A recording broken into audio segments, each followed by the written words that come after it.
नमस्कार दोस्तों, मैं Vijay Sanspal, TGT medical, working at government senior secondary school Jaidevi. तो आइए आज की वीडियो इस सिचुएशन से शुरू करते हैं।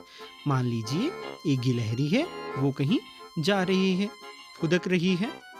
अचानक से ही उसे एक सांप दिखाई दे जाता है। तो सांप के दिखाई देने पे वो क्या करेगी, सोचिए।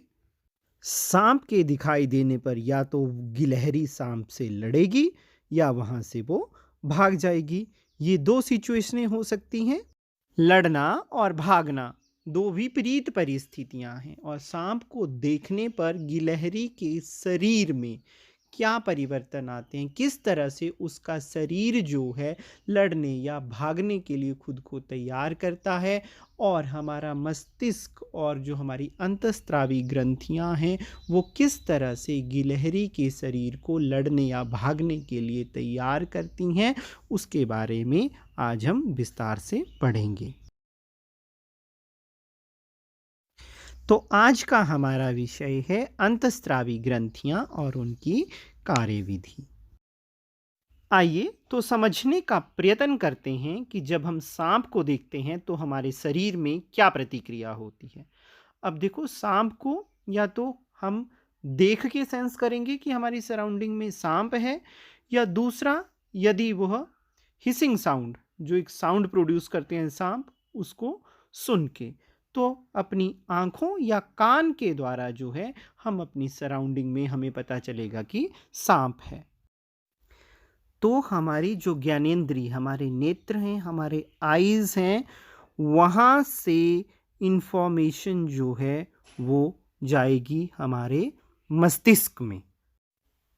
तो आइए जानने का प्रयत्न करते हैं कि जब यह सूचना नेत्रों के द्वारा हमारे मस्तिष्क में पहुंचती है, उसके बाद हमारे शरीर में क्या प्रतिक्रिया होती है। ऐसी विपरीत परिस्थितियों में हमारा शरीर केवल तंत्रिका कोशिकाओं द्वारा विद्युत आवेग पर आश्रित हो तो आगामी क्रिया को करने के लिए प्रशिक्षित ऊतकों का परिसर सीमित होगा, क्योंकि तंत्रिका कोशिकाएं सिर्फ उन्हीं कोशिकाओं तक संदेश पहुंचा सकती हैं जो उनसे डायरेक्टली जुड़ी हुई हैं। ठीक है, तो हम क्या करते हैं, ऐसी परिस्थितियों में यदि रासायनिक संकेत भी भेजा जाता है तो यह शरीर की सभी कोशिकाओं तक पहुंचता है और आवश्यक जो हमारा परिसर है वो विहित हो जाता है।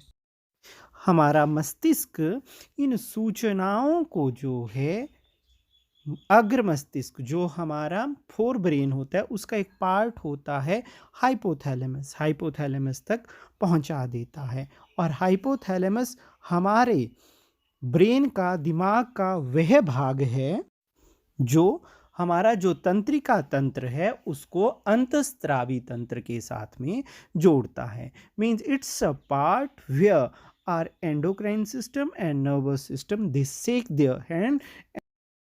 हाइपोथैलेमस जो है वो हमारे अग्र मस्तिष्क या फोर ब्रेन का पार्ट होता है। इसको हम जो है फोर ब्रेन का फ्लोर करके मान सकते हैं।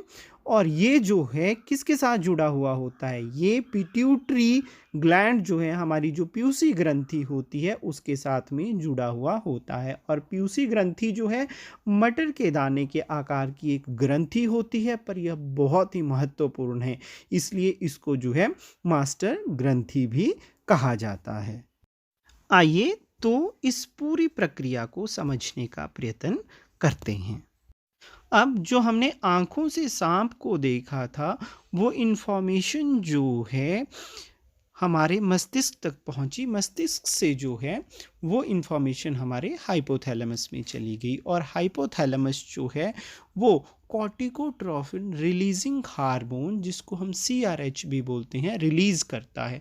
आपको इन हार्मोन्स के नाम याद करने की ज़रूरत नहीं है, आप सिर्फ प्रोसीजर समझिए कि ये किस तरह से हो रहा है। ठीक है, तो जो हमारा हाइपोथैलेमस है उसने रिलीज किया हार्मोन कॉर्टिकोट्रोपिन रिलीजिंग हार्मोन। ठीक है, और ये हार्मोन जो है कहाँ जाता है, ये हार्मोन हमारी पिट्यूटरी ग्रंथि को स्टिमुलेट करता है, और हमारी जो पिट्यूटरी ग्रंथि है फिर वो एडिनो कॉर्टिकोट्रोपिन हार्मोन रिलीज करती है, और ये जो हमारा एडिनोकॉर्टिकोट्रोपिक हार्मोन है, ये जाके क्या करता है, एड्रिनल ग्लैंड को स्टिमुलेट करता है,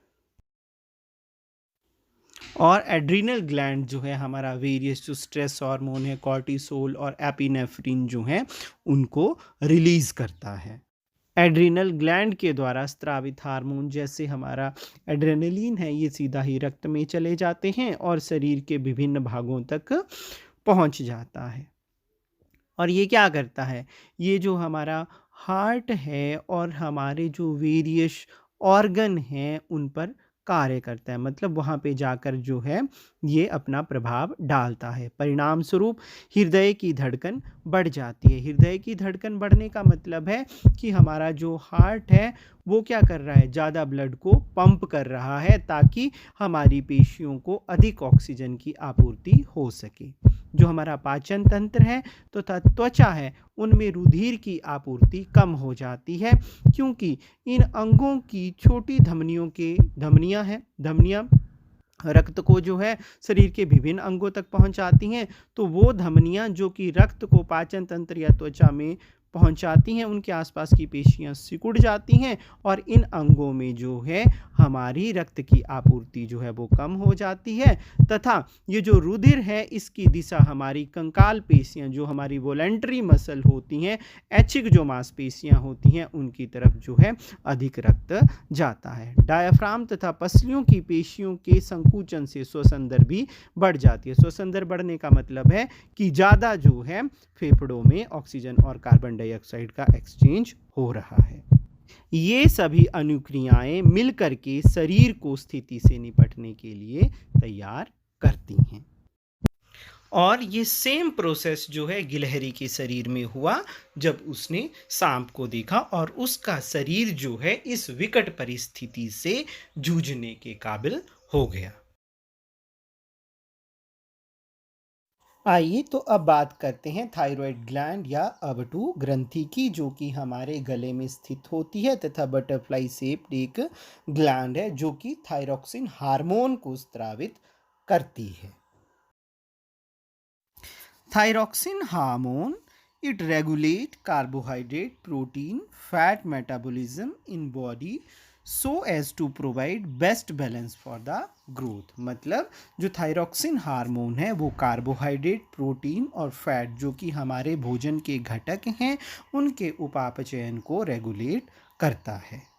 और जो थायरोक्सिन हार्मोन है उसके सिंथेसिस के लिए आयोडीन जो है वो नेसेसरी है, असेंशियल है। इसीलिए हमारे आहार में जो है आयोडीन होना चाहिए। इसीलिए हमें सलाह दी जाती है कि हमें आयोडीन युक्त नमक का उपयोग करना चाहिए, क्योंकि यदि हमारे भोजन में आयोडीन की कमी हो जाती है तो संभवतः हम गायटर से पीड़ित हो सकते हैं। और जो गायटर है इस बीमारी का एक मुख्य लक्षण होता है फूली हुई गर्दन। आइए एक खेल खेलते हैं, पहचान कौन, और मास्क का जरूर यूज करें, ठीक है, अपने आप को सुरक्षित रखें। क्या आप जानते हैं ये व्यक्ति कौन है? गेस करो। तो इनका नाम है सुल्तान कोशेन, ठीक है, और ये दुनिया के सबसे लंबे व्यक्ति हैं। इनकी जो हाइट है टोटल वो कितनी है, दैट इज 8 फीट 2.82 इंचेस, मतलब ये 251 सेंटीमीटर लंबे हैं। और ये टर्की से, मतलब तुर्की या टर्की के रहने वाले हैं, और ये एक फार्मर हैं।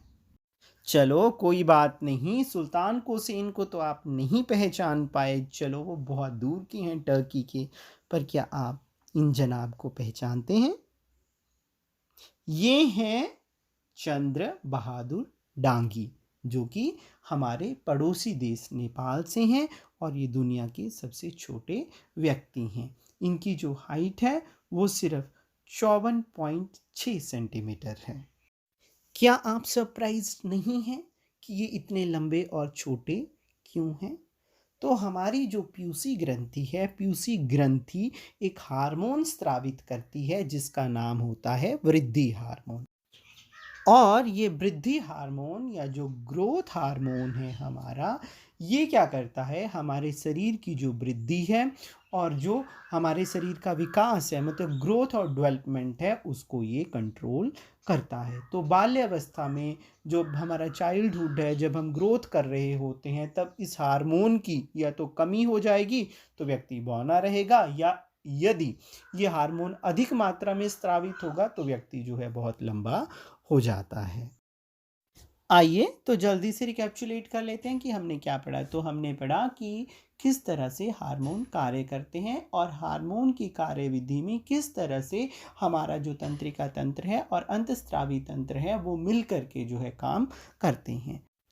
हमने अधिवृक्क ग्रंथि या एड्रिनल ग्लैंड के बारे में पढ़ा कि किस तरह वो एड्रेनलिन सिक्रीट करती है और वो हमें जो हमारी स्ट्रेस सिचुएशन होती है उनसे बाहर आने में हेल्प करता है। उसके बाद हमने पढ़ा अवटु ग्रंथि के बारे में कि किस तरह वो प्रोटीन, कार्बोहाइड्रेट और जो वसा है उसके मेटाबॉलिज्म को जो है कंट्रोल करती है। उसके बाद हमने पढ़ा वृद्धि हार्मोन के बारे में, जो कि प्यूसी ग्रंथि द्वारा स्रावित होता है।